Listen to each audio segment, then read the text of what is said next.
बांग्लादेश की जहां अंतरिम सरकार का गठन हो चुका है और कमान संभाली जा चुकी है, इन सब के बीच चिंता है कि कट्टरपंथी जो हमले कर रहे हैं वो रुकने के नाम नहीं ले रहे हैं। एक के बाद एक हमलों की खबर सामने आ रही है जो चिंता बढ़ा रही है और खौफनाक तस्वीरें हैं। कभी पत्थरबाजी की जा रही है तो कभी लड़की को उठा लिया जा रहा है जबरन। क्या कुछ हालात, रिपोर्ट देखिए।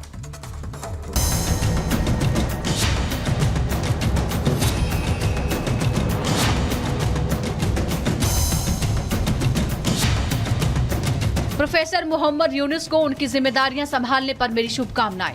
हम हिंदुओं और अन्य सभी अल्पसंख्यक समुदायों की सुरक्षा सुनिश्चित करते हुए सामान्य स्थिति में शीघ्र वापसी की उम्मीद करते हैं।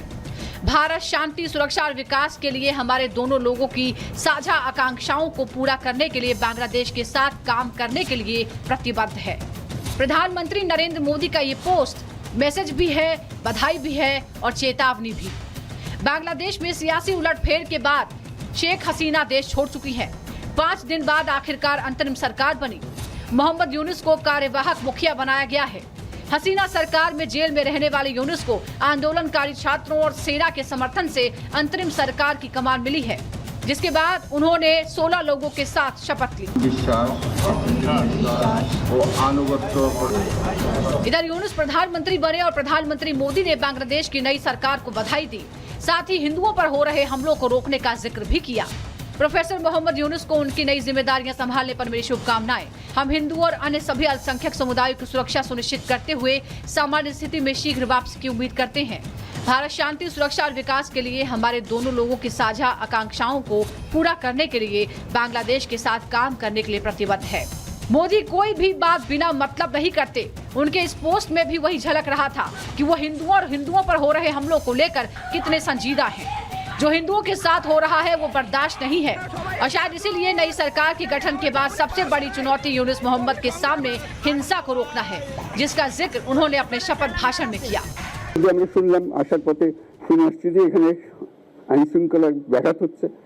মানুষকে আক্রমণ করছে, ঘরবাড়ি জ্বালিয়ে দিচ্ছে, সম্পদ জ্বালিয়ে নষ্ট করছে, চুরি দিয়ে যাচ্ছে, অফিস আদালতে আক্রমণ করছে, সংখ্যালঘুদের উপর আক্রমণ করছে, হিন্দু, বৌদ্ধ, খ্রিস্টান, আহমদিয়া সবার উপর আক্রমণ করছে।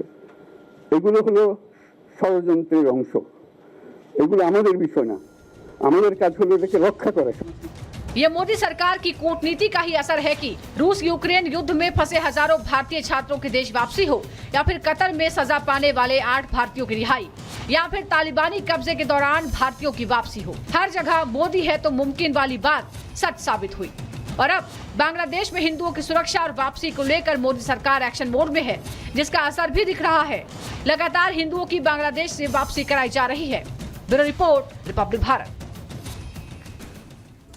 तो प्रधानमंत्री नरेंद्र मोदी हमेशा से कट्टू बात करते रहे हैं और अपने पड़ोसियों को ये संदेश देते रहे हैं, शांति से रहोगे तो शांति से रहेंगे। और प्रधानमंत्री पहले भी कह चुके हैं कि छेड़ोगे तो छोड़ेंगे नहीं। और बांग्लादेश को भी प्रधानमंत्री ने कुछ यही संदेश दिया है। प्रधानमंत्री ने क्या कहा है नई सरकार के गठन पर, यह अंतरिम सरकार के गठन पर, यह आपको बता देते हैं। उन्होंने कहा है कि प्रोफेसर यूनुस को पहले नई जिम्मेदारी के लिए शुभकामनाएं दी हैं। शुभकामनाएं देते देते प्रधानमंत्री ने बड़ा संदेश भी दिया है। हिंदुओं अल्पसंख्यक समुदाय की सुरक्षा की उम्मीद करता हूं मोहम्मद यूनुस सरकार से, प्रधानमंत्री ने सोशल मीडिया पर यह लिखा है। साथ ही लिखा कि सामान्य हालात में जल्द वापसी की उम्मीद है, क्योंकि बांग्लादेश में लगातार हालात दिन पे दिन और खराब होते जा रहे। नई सरकार के गठन के दिन भी वहां हंगामा देखने को मिला। भारत शांति, सुरक्षा, विकास के लिए प्रतिबद्ध है और ये बात प्रधानमंत्री अलग अलग मंचों से कहते भी रहे हैं।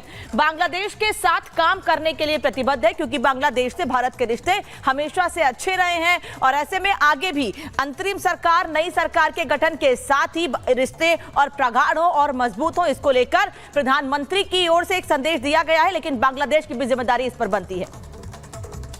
तो पॉइंटर्स के जरिए हमने आपको समझा। आगे बढ़ते हुए आपको बता देते हैं कि बांग्लादेश में उपद्रवियों द्वारा मंदिरों को निशाना बनाया जा रहा है, हिंदुओं को परेशान किया जा रहा है, अल्पसंख्यकों पर अत्याचार किया जा रहा है और ये आरोप लगाए हैं खुद हिंदुओं ने जो वहां पर परेशान हो रहे हैं। उन्होंने खुलासा किया है, क्या कुछ कहा है, सुनिए जरा।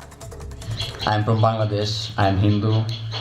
I cannot reveal my face and my name due to security purpose. You know Hindus are minority in Bangladesh.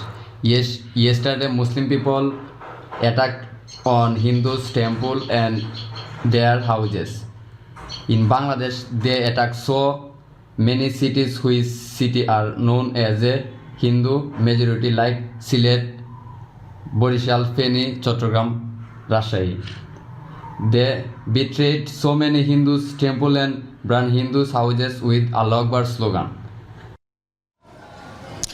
और देखिए यहाँ पर आपने पहले देखा कि कैसे हिंदू परेशान हो रहे हैं और आखिर क्या कुछ कह रहे हैं, लेकिन कई सवाल जो खड़े होते हैं वो आपको बताते हैं। सबसे पहली बात, हिंदुओं पर जो हमला हो रहा है, सवाल नंबर एक तो ये है, क्या जमाते इस्लामी का हाथ इसके पीछे है? इसके अलावा सवाल ये भी कि आखिरकार बांग्लादेश में हिंदुओं को निशाना क्यों बनाया जा रहा है? चुन चुन कर हिंदू ही निशाना आखिरकार क्यों है? तीसरा सवाल ये है कि क्या पीएम यूनुस के कंट्रोल में कट्टरपंथी नहीं है? कैसे कंट्रोल करेंगे पीएम अब? चौथा सवाल, कट्टरपंथी किसके इशारे पर हमला कर रहे हैं? इसके पीछे कौन है? हमला क्यों किया जा रहा है? तमाम सवाल ये भी खड़े होते हैं। और एक और सवाल ये भी है कि क्या बांग्लादेश को कोई और देश कंट्रोल कर रहा है? तो देखिए तमाम सवाल जो इस वक्त खड़े हो रहे हैं, क्योंकि लगातार हम देख रहे हैं हिंदुओं को वहां पर टारगेट किया जा रहा है, हिंदू परेशान हो रहे हैं, अपनी बात कहते हुए हिंदू नजर आ रहे थे। और अभी आपको ग्राफिक्स के जरिए हमने बताया भी कि अभी आखिरकार क्या क्या सवाल यहाँ पर खड़े हो रहे हैं।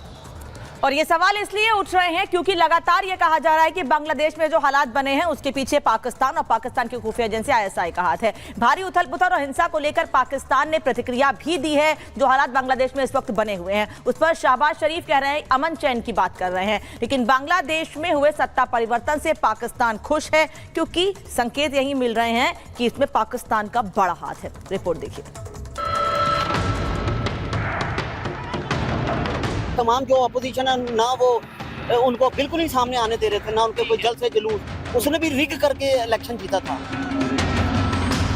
वो हेलीकॉप्टर में बिठा के फौज ने उसको बाहर इंडिया भेजा है ना, वरना वो खुद कैसे जा सकती।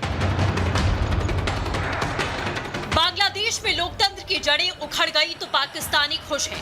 बांग्लादेश हिंसा की आग में जल रहा है तो पाकिस्तानी जश्न मना रहे हैं। बांग्लादेश में कठपुतली सरकार आ गई है तो पाकिस्तानी फूले नहीं समा रहे। बांग्लादेश की तरक्की और भारत से उसकी दोस्ती से चिढ़ने वाले पाकिस्तानी आज झूम रहे हैं। शेख हसीना का तख्ता पलट उन्हें सुकून पहुंचा रहा है। जो मतलब बांग्लादेशी अवाम बहुत खुश है, पाकिस्तानी अवाम भी बहुत खुश है। अच्छा। इस पे बांग्लादेश के यूथ ने इस सारे मामले को मुस्तरद कर दिया। पाकिस्तान और बांग्लादेश के दरमियान में हालात ख़राब होने की एक बहुत बड़ी वजह जो थी बस हसीना वाजिद थी। वो ना सिर्फ प्रो इंडियन थी बल्कि एक डिक्टेटर भी थी, क्योंकि उसने बहुत लंबा अरसा बांग्लादेश पे हुकूमत की है। ना सिर्फ हुकूमत की बल्कि अपने मुखालिफिन को उसने बिहाइंड द बार्स उसने धकेल दिया।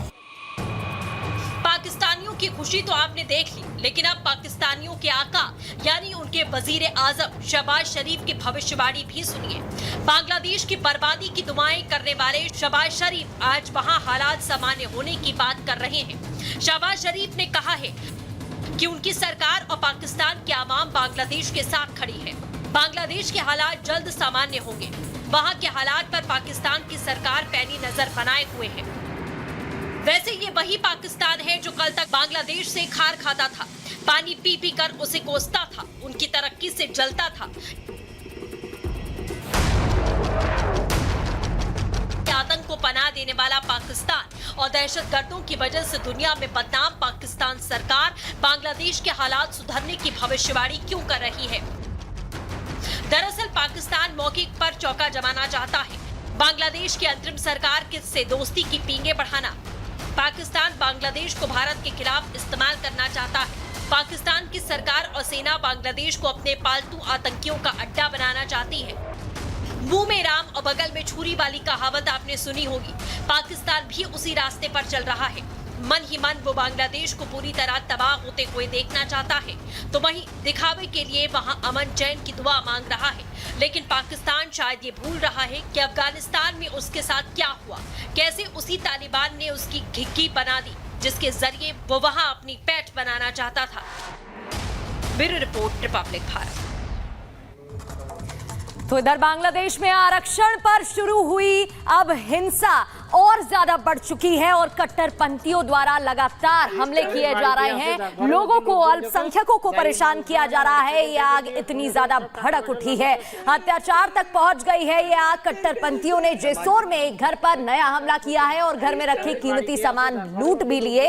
इतना ही नहीं, स्टाम्प पर जबरन साइन करवाकर उनके 12 साल के बच्चे को उठा लिया। दरअसल एक घर में घुसे और उसके बाद बच्चे को किडनैप कर लिया।